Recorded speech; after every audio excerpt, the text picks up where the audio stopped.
Hi friends, அஸ்ஸலாமு அலைக்கும். நம்ம இன்றைக்கி வீடியோவில் என்ன பார்க்க போகிறோன்னா, கேஸ் கிடைக்காதனால மண் சட்டியில் வந்து கீரை சாரும் உருளைக்கிழங்கு பொரியலும் எப்படி செய்கிறதுன்னு பார்க்க போகிறோம் ஃப்ரெண்ட்ஸ். வீடியோவை கடைசி வரை ஸ்கிப் பண்ணாமல் பாருங்கள். வாங்க வீடியோக்குள்ளே போகலாம்.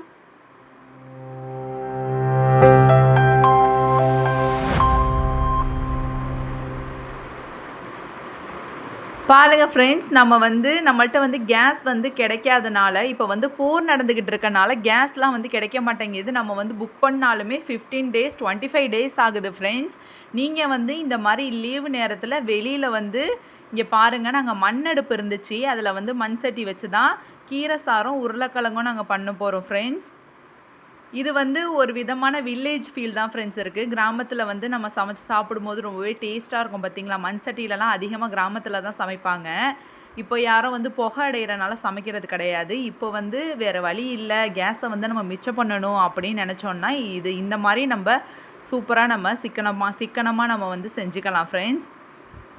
இங்கே பாருங்கள், ஆனால் வந்து உண்மையிலே ரொம்பவே டேஸ்ட்டாக இருக்குது ஃப்ரெண்ட்ஸ். கீரை சாறு வந்து எனக்கு மண் சட்டியில் வச்சு சாப்பிட்டனால அவ்வளோவா டேஸ்ட்டு தெரியலை. ஆனால் உருளைக்கிழங்கு பொரியல்லாம் ரொம்ப அட்டகாசமாக இருந்துச்சு. இங்கே பாருங்கள் ஃப்ரெண்ட்ஸ், இந்த மாதிரி நேரத்தில் குழந்தைங்களுக்கு இப்போ லீவ் விட்டுட்டாங்க.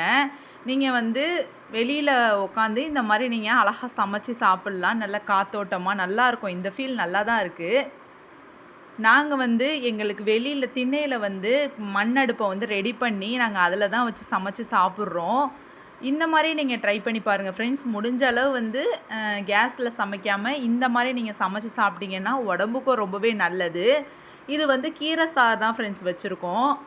நம்ம கீரை சாறு வச்சுட்டு தேங்காய் பால் இருக்குது இல்லையா, அதை வந்து அதில் ஊற்றிடலாம். நல்லா மிக்ஸ் பண்ணிடுங்க. ரெடியானோன்னு அதை இறக்கி வச்சிடலாம். நெக்ஸ்ட்டு வந்து நம்ம வந்து என்ன பண்ண போகிறோன்னா, நூக்குல் பண்ண போகிறோம். நூக்குல் பொரியல் இருக்குது இல்லையா, அதுதான் நம்ம வந்து பண்ண போகிறோம். ஃபஸ்ட்டு வந்து ஒரு கடாய் எடுத்துக்கோங்க. கீரை சாறு வந்து ஆல்ரெடி எல்லாருக்குமே தெரியுங்கிறனால நான் டீட்டெயிலாக எதுவும் பேசிக்கலை. நூக்குல் பொரியலை பார்க்கலாம். கடலப்பருப்பு இருக்குது இல்லையா, அதை வந்து நம்ம போட்டுக்கலாம். கடலப்பருப்பு வந்து நல்லா பொரிஞ்சு வரட்டும் ஃப்ரெண்ட்ஸ்.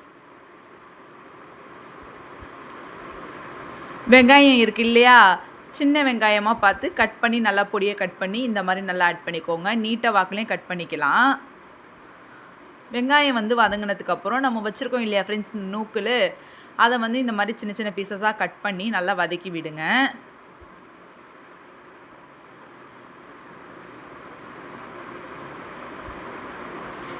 நீங்கள் கேஸில் சமைக்கிறதுக்கும் இந்த மாதிரி மண் அடுப்பு வச்சு சமைக்கிறதுக்குமே நிறைய டிஃப்ரென்ஸ் இருக்குது ஃப்ரெண்ட்ஸ். இது வந்து நல்லா தான் இருக்குது. நீங்கள் வீட்டில் கண்டிப்பாக ட்ரை பண்ணி பாருங்கள். மஞ்சத்தூள், மிளகாய்த்தூள் ஒரு பிஞ்ச் அளவு நம்ம ஆட் பண்ணிக்கலாம். தேவையான அளவு உப்பு போட்டுக்கோங்க ஃப்ரெண்ட்ஸ். நல்லா வந்து வதக்கி விட்டுருங்க. சுடு தண்ணி, குழந்தைங்களுக்கு சுடு தண்ணிலாம் வந்து இந்த மாதிரி நீங்கள் மண் அடுப்பில் வச்சு யூஸ் பண்ணிக்கலாம். கேஸ் வந்து நமக்கு மிச்சமாகும். முடியாத பட்சத்துக்கு வந்து கேஸில் வந்து வச்சுக்கோங்க. மற்ற நேரத்துலலாம் இந்த மாதிரி வந்து ஜாலியாக சமைச்சு சாப்பிட்லாம். தேவையான அளவு தண்ணி ஊற்றிக்கோங்க. அது வந்து பிறண்டு வந்ததுக்கப்புறம் அதை இறக்கிடலாம் ஃப்ரெண்ட்ஸ். இது வந்து உருளைக்கிழங்கு பொரியல் தான். நம்ம உருளைக்கிழங்கு நார்மலாக வறுப்போம் இல்லையா, மிளகாத்தூள், மஞ்சத்தூள், உப்பு, பூண்டு வந்து நல்லா தட்டி போட்டுக்கோங்க. நூக்குல் வந்து ரெடி ஆகிடுச்சு. இதுவுமே நல்லா கிண்டி விடுங்க ஃப்ரெண்ட்ஸ். பாருங்கள் ஃப்ரெண்ட்ஸ், ரெடி ஆகிடுச்சு சாப்பாடு. சுட சுட சோறு, கீரை சார் வச்சோம் இல்லையா, அது ஃப்ரெண்ட்ஸ். இது உருளைக்கிழங்கு செஞ்சாச்சு. செம்மையாக இருந்துச்சு உருளைக்கிழங்கு. நூக்கல் பொரியல் இருக்குது இல்லையா, அதுதான். இந்த வீடியோ பிடிச்சிருந்தா லைக் பண்ணுங்கள், ஷேர் பண்ணுங்கள், சப்ஸ்கிரைப் பண்ணுங்கள், கமெண்ட்